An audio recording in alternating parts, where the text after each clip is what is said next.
Philosophy has been around for so many years that 500 years before Jesus it was already a flourishing activity within ancient Greece.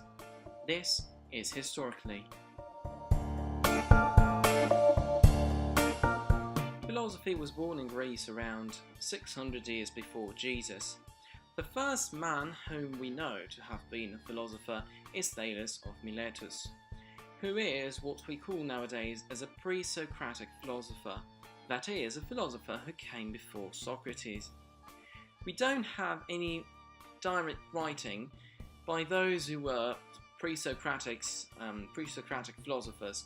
The only things we have are a few fragments either from those writings or from writings of other philosophers who wrote about the pre-Socratic doctrine, or doctrines to be more precise, but we don't have any clear understanding of who and what they really thought. So our knowledge about what is and what really was pre-Socratic philosophy is quite properly confined to what is given to us in those fragments we have nowadays. The main and first school of philosophy in Greece was the so-called Ionic school, or Ionic thinkers, because they were all born in a region of Greece known as Ionia. Now, the main purpose of the Ionic school in Greece was to find what we call with the Greek word arche.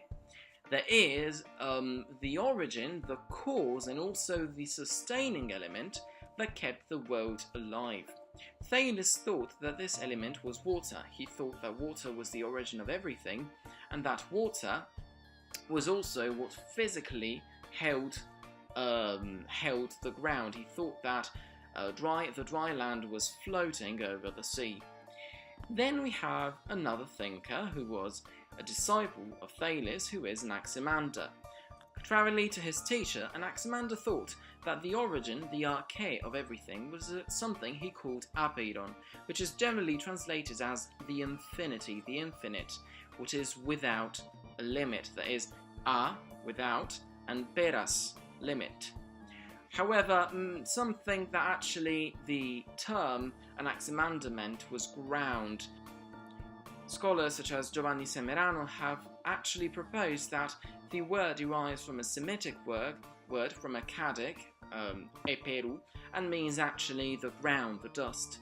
However, the generally accepted interpretation is that according to Anaximander, the origin, the arche of everything, was the infinite, from which and to which everything comes. He thought that being detached, being born, was some kind of a debt with the infinite itself that would be repaid at the end when someone eventually dies and then goes back to infinity, is dissolved back into the infinite.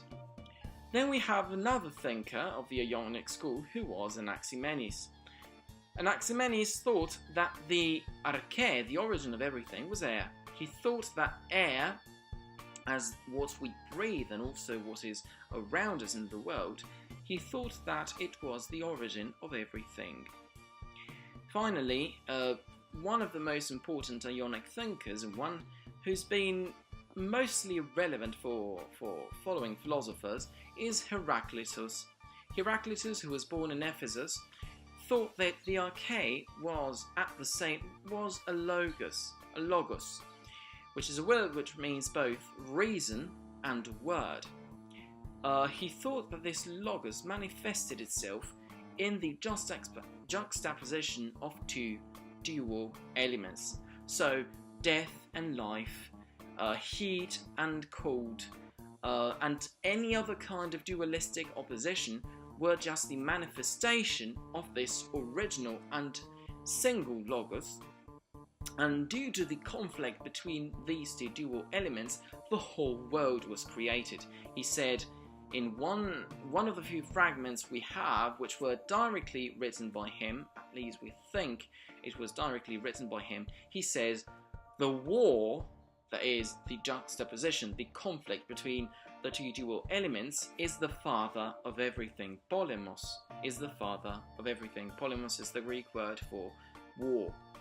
He thought that this logos manifested itself in this dualistic form, and hence was the origin and the sustainer of the world through this dualistic conflict. We have seen how Greek philosophy originated and the first thinkers of philosophy. In order to keep updated with this channel, subscribe and hit the bell button to receive notifications every time this channel uploads a new video. See you the next time here.